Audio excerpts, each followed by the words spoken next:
kazi hii si kazi yetu, ni kazi yenu ninyi mliotuchagua kwa ajili ya kwenda Dodoma.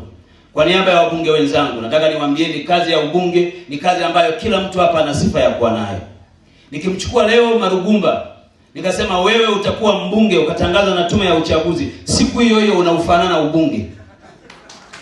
Hakuna jambo la ajabu kuwa mbunge, ni watu wanakupa imani tu, wanakuchagua miongoni mwao.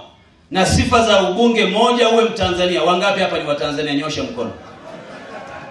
Sifa ya pili, uwe na miaka 18 na kuendelea. Wangapi wana miaka 18? Nyosha mikono. Sifa ya tatu, ujue kusoma, kuhesabu na kuandika. Wangapi wanajua kuhesabu na kuandika hapa? Kumbe unaona mwenyekiti, kumbe kila mmoja hapa anaweza kuwa mbunge. Lakini mlituheshimu sisi wachache miongoni mwenu. Kwa wilaya ya Bukombe miongoni mwa watu 470, mkatuchagua mimi peke yangu niwawakilishe na wenzangu wote kwenye majimbo yao. Tunawashukuru sana sana. Moja nalotaka niwaahidi, sisi wabunge wa mkoa wenu tutaendelea kuwa watiifu kwa chama chetu, tutaendelea kutoa ushirikiano kwenye wilaya zetu.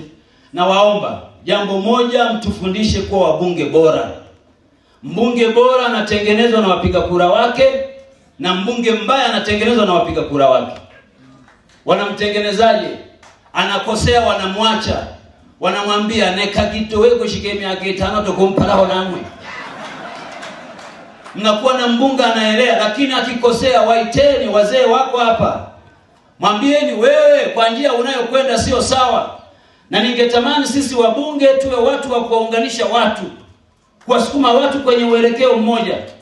Asiwepo wa huyu na wa huyu, wawepo wana CCM wa mkoa wa Geita wenye nia moja ya kuijenga Geita, ili Geita baada ya miaka 50 watoto wa watoto wetu wakute Geita iliyo bora kuliko tulioikuta.